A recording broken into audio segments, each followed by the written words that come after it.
Solve This Murder. I'm your detective, Dani. And I'm your crime scene criminal and witnesses, Bill. This is part 3 of the Inflight incident. In part 2, I examined the body, found evidence of blunt force trauma, and also found a possible murder weapon. You then spoke to Maggie, the flight attendant, about people's comings and goings during the flight. And then I explored the bathroom, found some shattered glass that I believe is evidence of poisoning.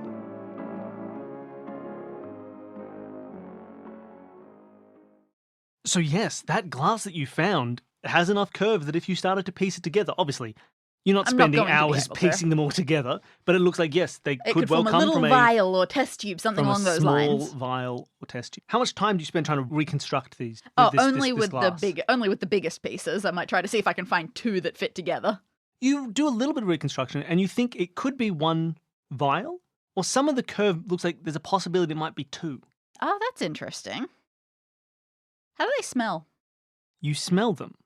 The first piece of glass you smell, it's kind of got this weird, sickly, sweet smell to it. Mm.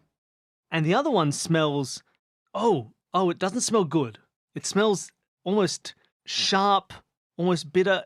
You recognize the smell. It smells like nail polish remover.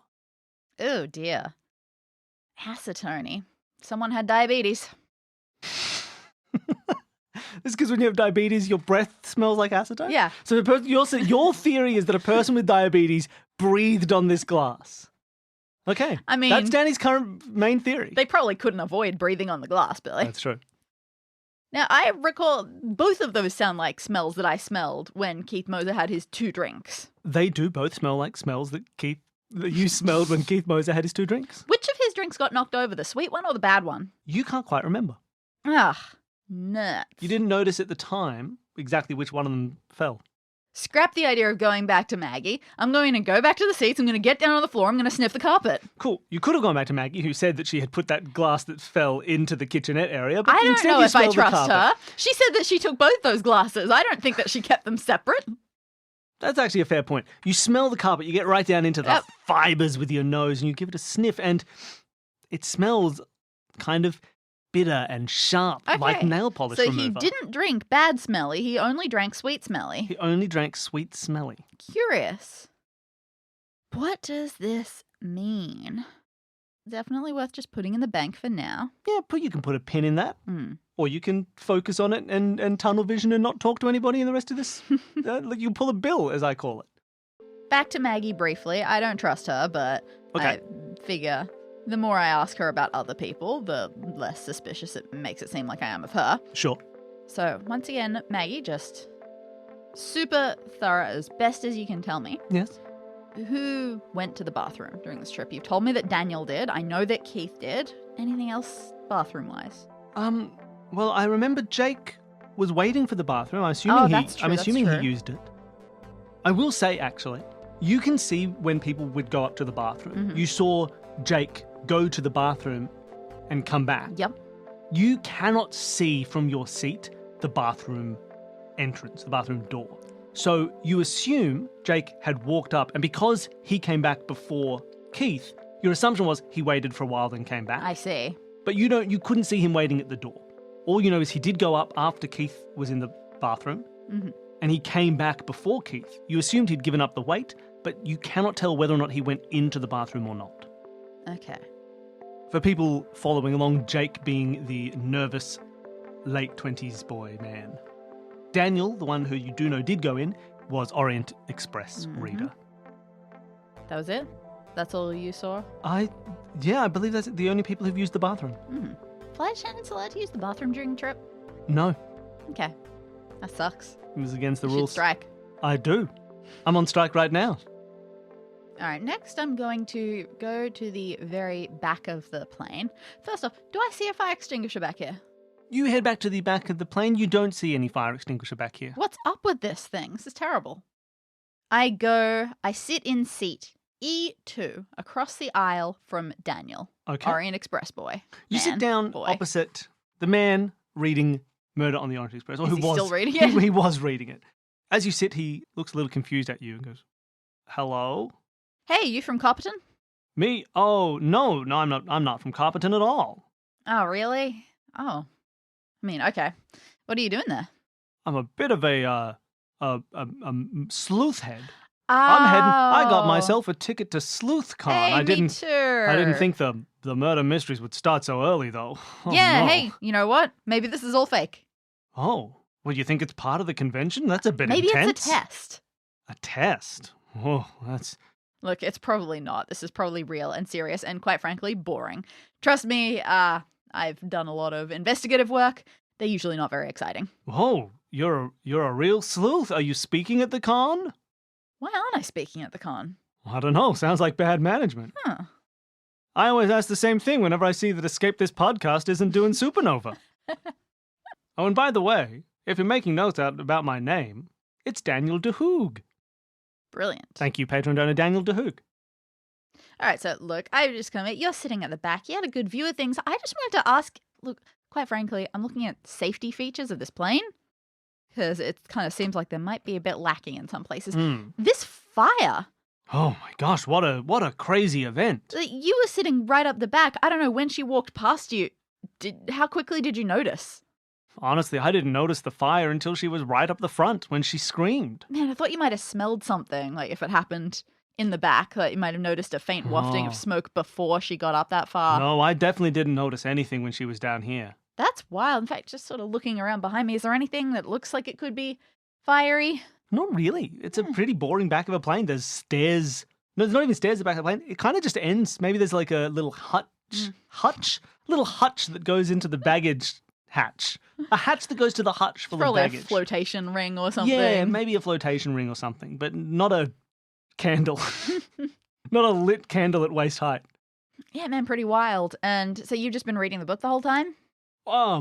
Yeah, I've just been reading, well, not the whole time, but yeah, I've been reading the book. Well, yeah, just like you wouldn't have looked up and seen, I don't know, someone took a lighter and lit the back of her skirt as a prank or something. Oh, that's a pretty mean prank. Well, yeah, it would be. Like I'm saying, I think that it's plane defect, but I can't see anything back here that would have like an electrical fault or anything. That was my immediate suspicion. When she went past me, I really didn't notice any fire, so maybe if someone did do a mean prank like that, it must have happened further down the plane. Yeah, interesting. Is this your first time reading that book?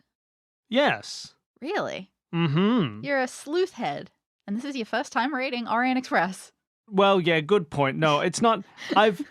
It's not the first time I've read the book, but it's the first time I've read this copy of the book. Oh, I see. You wore out the last one. Yeah, and it does look like a fairly new copy of the book. Oh, exactly. The last one, worn out. Okay. Read it so many times. I mean, it's a classic. You wouldn't be a real sleuth if you hadn't read Murder on the Orient Express. I'm going to very slowly say. I mean, yeah, I've read my copy a lot of times. I just can't get over the moment in the second last chapter when you find out that Mary... Oh, yeah, I know, right? I can't believe that happened with Mary. I should have picked a fake character name, damn it. Mary's a real one from that book. I know. It's a big shock when that is revealed. My favorite moment is when they get onto the train, because I really like trains, and all that train info is always interesting to see. A book from such a time ago talking about trains, it's good to compare to modern trains. I know it's a great murder mystery. Have you read Death in the Clouds? Why? Well, of course. You like the plane? The plane is great. I love the plane. I'm more of a train head. Mystery on the Blue Train? Oh, that's a good one. It was better the second time. Yeah, when I read it the first time, I didn't quite get it, but on the second read, it all made sense. Granted, the first time I read it, I was circa 10 years old, so it makes sense that I didn't enjoy it and didn't quite get it quite as much as when I read it as an adult. Of course. Yeah, at first I thought, this isn't book therapy. I don't need to be getting this real with you. You went up to the front at some point, the front of the plane. Did I? Yeah, yes, of course. You haven't been reading the book the entire time. No. Tell me a little bit about that. What's the front of the plane like? I mean, Must it's like be pretty any other... different from back here. Not really. There's food up there, I suppose. Take any? No. Oh. Seems like a waste. I just made my allergies clear in case... Tell me about these allergies. Well, I have a... Again, checking out plane safety. Oh, of course. I have a lactose allergy. And why did you wait until this late to make it known? Why couldn't you have done that when pre-boarding? Oh, I did do it when I was pre-boarding. I just wanted to make sure that nothing happened. I've had bad experiences on planes before, so I just thought I'd go up and make sure that they knew what was going on, and they had all my allergy information, and that we could check. Sometimes they say there's no dairy, but then it's full of condensed milk. Yeah, well, that's fair enough, quite frankly. I don't know what's in condensed milk either. No. And you weren't alone when you went up to have this allergy chat, right? No, there was a woman with me. That woman, right there. Yeah, you don't know her? No. And you didn't know Keith, I assume? Who's Keith? Cool. All good. Know anyone else on this flight? Nope. It's just me and Agatha here, he says, point to his book. Mm-hmm. First time to Copperton, first time to SleuthCon and all that? I believe it's the inaugural SleuthCon. Oh, okay. Why did they have it in Copperton? Because there are cops? Maybe. We'll find out when we go. You still in the mood for it? Well, I suppose. It is a bit scary seeing a real-life murder. I prefer the ones in the books and films that I do enjoy. Why? Mysteries are fun to solve. They make you feel like a puzzle guy or a real smart detective. Yeah, you're hard to argue with, aren't you? Mm-hmm. So, you've been sitting behind Mr. Heath. Oh, yes. Right in front of you. Has he been distracting you at all? Hasn't been distracting me. He seems like he's been looking at his papers the whole time. I wouldn't bother talking to a guy like that. He just bothers you with numbers and business talk and things like that. It seems like a boring guy. That was the impression that I got, that he talked about business. I won't make a judgment on the boring. Yeah, I can't imagine he would have seen anything either. Himself just had his head buried in those notes the whole time. So I don't think he's even a very good kind of, you want more observant people when solving a mystery like this. He doesn't seem like that kind of a guy. Yeah, I want someone who can smell. Yeah, smell. Yeah, well, he doesn't look like he could smell at all, so... Damn. Why smell? For the fire business. Ah, I see. Smelling the fire. That makes sense. That makes sense. The only thing that smell has been relevant for in this entire trip. Well, yeah. Just hang back for a moment. Just going to think. Keep reading. Okay. The 10th time is the real best time to read that one, so get stuck into it. Yeah, of course. Don't bother keeping your eyes open for anything. You're fine. All right, I'll read this book. All right, I think I'm done talking with Daniel, and my notes that I have about him are totally lying about book and allergy. Oh, that's good. I wasn't sure. I thought you got the book thing. You think he's lying? Oh, I mean, I won't play my hand. You think he's lying about the book? What made you think that? He didn't want spoilers. He was very bad at spoiler talk. He was very bad at spoiler talk. I was hoping you'd ask him more specific questions. I had some fun. That's why I was regretting the fact that I said the name Mary instead of a fake name from the book to try to catch him out. He would have 100% agreed to a fake name. Exactly. I'm sure. I'm really annoyed. I shuffle one seat over into E1 behind Jake. Okay, you're sitting behind Jake. I want to lean forward and just get as close to the back of his head as possible with the chair there. Just go, hey. Oh my God. Oh. Jake jumps up in his seat. He turns around immediately. Oh, what are you? Hi. Hey. Okay. Hi. Well, don't scare me like that. Why not? There's been a murder, and I'm kind of on edge. How do you know? Mr. Heath said he's dead. He's dead. You're making some assumptions there, aren't you? Yeah, I suppose. Is it not a murder? Why does everyone think it's always a murder? Jeez. I don't know. So he's not dead? No, death and murder aren't the same thing, dude. Oh my God, he's just. What did he have? Did he have a? I don't know. A stroke attack? No, he had a heart aneurysm. Okay. Oh no.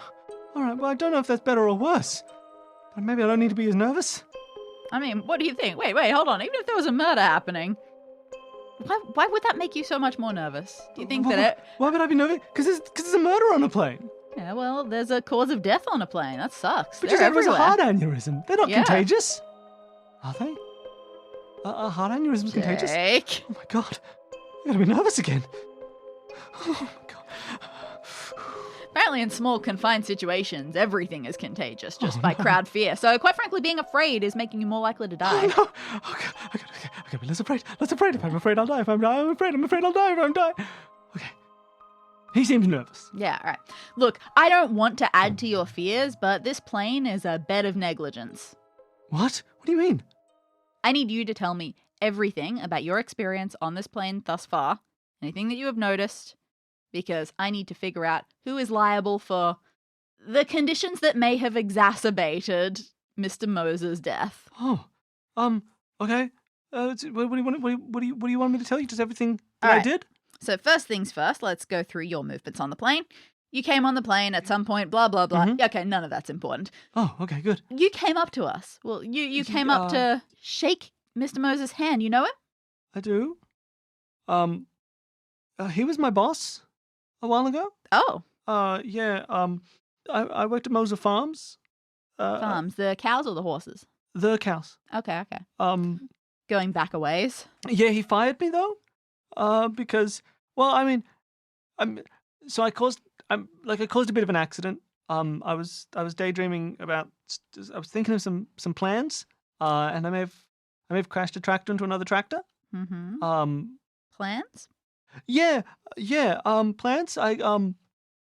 So I come up with I was thinking of a better way to move cattle. When we move them in big trucks sometimes, and I thought that was maybe an inefficient process. So I was designing a new way of loading and a new mechanism that you would use for that. And I was thinking of a cool way to do it. And then I crashed a truck into a tractor, or a tractor into a truck. I can't remember. Fired me, which I don't think was reasonable. I think maybe I didn't deserve that. How old were you? I was 24. And not that long ago then. No. Well, I'm 28 now, so it was 4 years ago. And he fired me. And I don't think that was deserved. He's a bit intimidating, Mr. Moses is. But I want to come up, and I've name me one person you don't find intimidating, so I have a comparison point. Maggie seems nice. Okay. Also, Lacey gave me a barley sugar once. That was nice. You know her? Yeah. I'm from Copperton, and she's from Copperton as well. Mr. Moser is also from Copperton. That's where I worked. Lacey is Mr. Moses' mother-in-law, I think. Oh God, which one? Just his mother-in-law. He's been married a couple of times. Oh, then I guess one of them. Great. I didn't know. She's his mother-in-law. She seems nice. But yes, so I had an idea I wanted to pitch some plans to Mr. Moser, and I thought this is a nice opportunity because you were still trying to help him out with business stuff? Well, I think I've got some good ideas that could help the business, and I think maybe he could buy them from me, and then I could be like an inventor or something, and he could pay me for my designs. Oh, is that what you do now, like business consulting? Well, I don't really do anything right now. I'm unemployed, but maybe he'd buy my plans, and then I'd be employed as a plan maker or something. But it didn't quite get that far, did it? No, that didn't go well, that pitch. I felt embarrassed, and so I left. But you didn't get so far as pitching, did you? Well, no. I tried to say hello, and I messed that up. And so I turned away, because I think that's you want to start a pitch with a good first impression, and that was a bad impression. So I thought I'd maybe call it quits. Did you find it strange that he didn't acknowledge who you were? He's a pretty busy guy. He's very good at what he does. He's very good at the business. He would have known me at one point. He pays a lot of attention when he procures a business. He really gets really in depth. He says hi to he gets to know all the workers, and he's a very thorough man. But I think maybe when he gets a new company, he forgets the old ones. But he's very thorough when he gets them. So I'm sure he did know me at one point, but I don't get to see him very often. I've been trying for a while, but I don't usually get this far. I thought this was a unique opportunity. You didn't seem to be surprised in any way by the fact that he might not recognize you. Like, you came right in, introducing yourself. Yes. Usually, I'd have to deal with Mr. Heath. Mr. Heath doesn't like me talking to Mr. Moser. He doesn't want me, so he always says no. Man, he's only 2 seats away from you. Did he notice any of this happening? Did he notice you? He was reading the contracts most of the time, so I don't think he saw me. But I don't know if he knows what I look like. Because once I gave him a fake name to get to see Mr. Heath, and he let me get almost to the door, but then he asked for some ID, and it said Jake Hudgens on it. Thank you for Patreon donor, Jake Hudgens. And he kicked me out when he saw that it said Jake Hudgens. I can't imagine not being at least a little bit angry and kind of wanting to go to a competitor or something instead. I don't know. Keith's he's a pretty cool guy, and there aren't many competitors in his industries anymore. Cars. So, well, I mean, this is more about and farms. Cars and farms. He's the only farmer I know. And I've got some competent pride. I like competent farms to do well. I thought I could help out. See, he only fired me because he didn't realize what I was working on. You know, he thought I was just wasting time, but I wasn't wasting time, and so he should hire me. And if Mr. Heath let me talk to him more, if he wasn't so rude and didn't hate progress, then, I could be a rich man. All right, you got dreams, kid. Yeah. Did you notice any unusual movements of anyone else throughout the plane? Unusual movements? Again, you never know what can cause a plane to just suddenly misfire and cause someone to die. The flight attendant caught fire. That was happen. Unusual. Yeah, tell me about that. You stood up, you took a look at it, right? Well, yeah. You got in there? I went up to go and put the fire out. I actually I called out to her before she noticed. To be like, oh, you're on fire, but I don't think she heard me. Oh, you noticed before she did? Yeah, I don't think she heard me. I was like, oh, you're on fire. Man, how did you notice it? Because you got a window seat. You didn't see it, right? I suppose I saw it, yeah. Just some smoke or something? Or was she on fire as she passed your seat? Oh. I don't remember. I just remember seeing that she was on fire. Smoke or fire? Did you see smoke or fire? Well, you know what they say. I think I saw fire. Interesting. You were fired and you saw fire are my two notes about you now. That's good. And so you ran up to help put her out? Yeah, I ran up. I want to help put her out. I didn't do very well. I thought maybe I could find a fire extinguisher, but I couldn't. And I came back and I sort of... You see what I mean about this plane? No fire extinguisher? I only went backwards. Maybe it's at the front. I didn't see. The crowd was all in the middle of the rows, so I went back. Maybe I should have gone forward. But eventually the fire went out. Don't make this about you. Oh, okay, yeah. What a bad plane. They're so bad. Oh. Mm-hmm. All right, so it's hard to balance out a character like this, trying to figure out nervousness because he's hiding something and just general nervousness as a whole. I don't trust his entire story. I don't know what's going on exactly, but... just saying, no, I got some great ideas for this guy, and no matter how badly I might have been treated in the past a few years ago, I still believe in... No, that's crap. No one does that. Poor Jake. Just not believing Poor Jake Hudgens. There's something else going on there. Cool. I think I'm done with Jake for the moment. So you remember that mantra? Ooh, what a bad plane. What a bad plane. That's what we're going with. So now, look, let's just... remember, it may not be exclusive of the plane. It may be someone else's fault as well. Sure. So that's why you tell me if someone interacted poorly with the plane in any way, you let me know. Okay. That's what we're going with. I mean, I suppose if anyone interacted with Mr. Moser in any weird way too, then yeah, that's fine. You could tell me about that. Okay. I guess. But because this is probably not a murder. Okay. Don't focus too hard on that part. Sure. All right. Leave him. I'm going to go have a chat to Mr. Taylor Heath. I assume he's finally stopped working, right? Yes, he is no longer working. His business documents are all folded up neatly in the seat beside him. How are you feeling? It's quite a shock. But I can continue on, yes? So are you Mr. Moser's employee, partner? I am Mr. Moser's business manager. Mr. Moser was a wonderful businessman, but he's Hold on, make no promises. Don't say was just yet. We saw his dead body together. No guarantees. What do you mean, no guarantees? He hasn't breathed in 20 minutes. Are you a scientist? No, but I do have a PhD in business administration.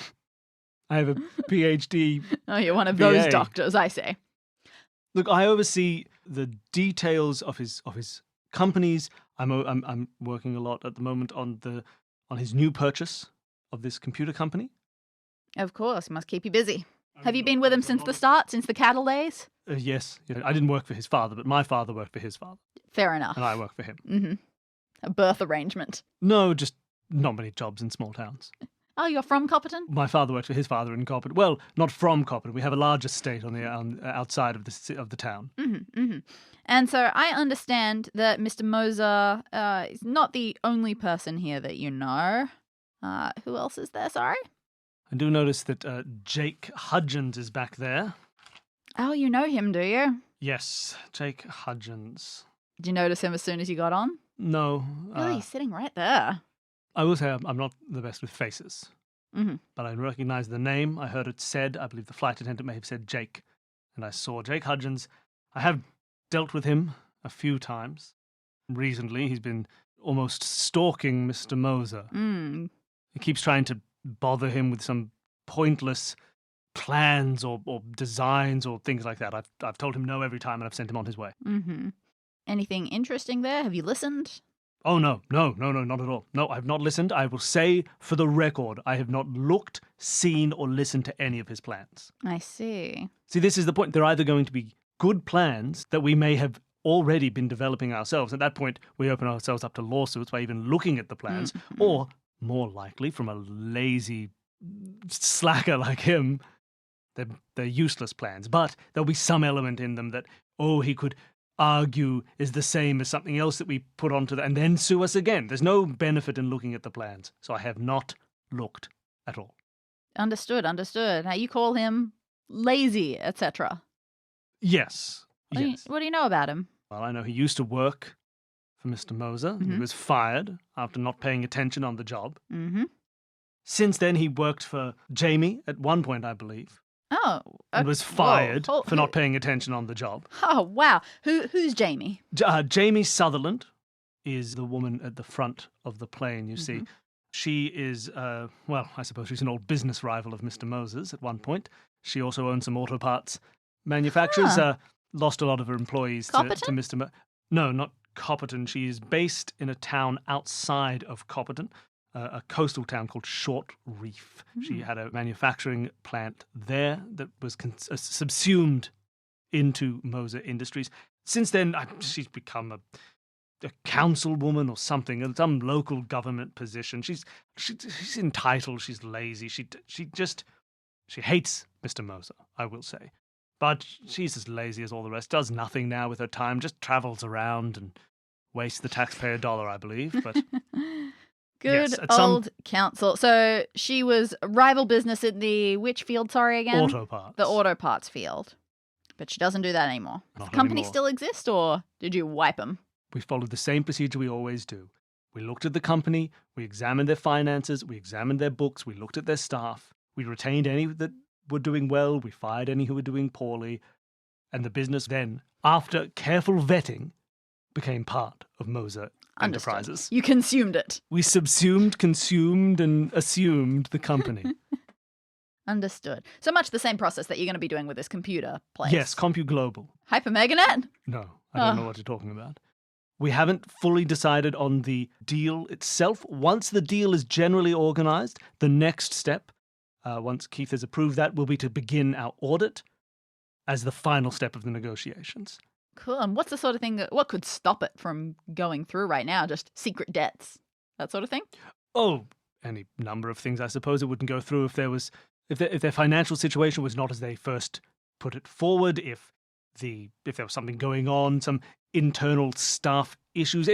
It's just, look, generally there's no problem, but we'd like to be thorough before adding a company. Don't want to take on more liability, more liability than you do. The current owners of this computer company, what sort of mood is going on over there? Is this a willing absorption? Yes, I think the owners are moving on. I think they've grown the company from something small to something large. They're quite happy to sell it for a cash settlement and, I don't know, be lazy people, move to Malibu or something. Hearing this L word a lot. How many hours a day do you work? I don't understand the question. 3, but they're damn good. The day is work. Work is day and day is work. Night is work and sleep is work. I dream of binders. All right, so I take that you also recognized Ms. Sutherland on board. Yes. Quickly, or did that take some time? Really, it was the shoulder pads that gave it away. Oh, yeah? Yes. Disgusting.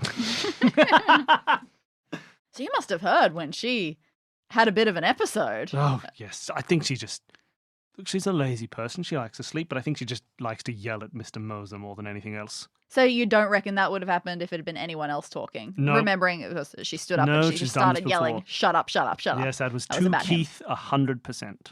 She's done that before. I don't think she's ever interacted with Mr. Moser without yelling like that. And what about Mr. Moser himself in response? Oh, I don't think he cares. Man. The day that he took over her company was the worst day of her life. But for Mr. Moser, it was a Tuesday. Gotcha. All right. So, wow, you knew 3 other people on this flight. That's quite something. Well, yes, small town flights. It happens. But that was it? Oh, no. Well, of course, Lacey is here as well. Lacey Morrow. You may have noticed her. She's just sitting right in front. Yes, hello, hello, Lacey. Yes. Oh, yes, helping everybody. Yes. She was, I don't know if Mr. Moser told you he's been married. He likes to save himself 3 ex-wives, 2 successul businesses, and a You were saying he needed to change that, yeah. Yes, we'll have to adjust the cadence. His second wife, Mary, Lacey is her mother, Lacey Morrow. She's a little obsessed with Mr. Moser. I believe she doesn't think that seems to be going around. Well, she doesn't think that in the eyes of the Lord that marriage was ever really dissolved. I think she still thinks of herself as his mother-in-law. In an affectionate sort of way, or an entitled yes, sort of way? Nothing. I don't think she thinks she's in for a big cash settlement or anything like that. I think she just wants to bring him back into the family. I don't think she ever quite let go. She's fond of Keith. And one more, I think, that you might recognize. I stare pointedly. I'm just waiting. You? Oh, not where I was going with it, but I mean, now that you mention it, no, I was just saying you take this flight a lot, I hear. Yes. Any of the staff? Familiar? Familiar, I don't know. This flight attendant seems slow, chatty. She's a waste time while working. Obviously not very good at her job either. Probably you don't need to tell me. Bungled some food. Look, she caught herself on fire. Oh, right. Terrible. Incidentally, did you see any of that? Again, you know how businesses work. There's negligence all over the place. Look, it's sloppy, but look what happened to my papers. And she shows you some of his business papers are singed on the sides. Oh, how on earth did that happen? Brushing past, I suppose. She must have been quite on fire when she brushed past for that to happen. I suppose so, yes. Wow. Okay, this conversation with Taylor is not going very far. The stuff is pretty much exactly as expected. But both he and Jake have said interesting things about this fire. It really feels like the fire was already there by the time it got to them. As far as I found, there is nothing in the back that causes fire. That pins it on Daniel. Unfortunately, Daniel is the only one I can see so far that people do not see a relation between him and Keith Moser. Everyone else now has had some connection, but we haven't found one for him yet. Taylor has been very good at providing connections, though he's apparently bad at faces, so there might be a connection there, and I just can't see it yet through him. So I guess I've got to keep digging there. I wonder if I should start digging through people's luggage. We can worry about that later. Solve This Murder is created by Bill Sunderland and Dani Siller as part of the Consume This Media network. To find out more about all of our shows, you can head to consumethismedia.com. If you want to try your hand at solving this murder yourself, send your current theory in to solvethismurderpod@gmail.com and you may end up on our wall of detectives. A special thank you to Jared, Devon and Whit from the podcast Advanced Sagebrush and Shootouts for creating our theme music, and thanks to all of you for listening.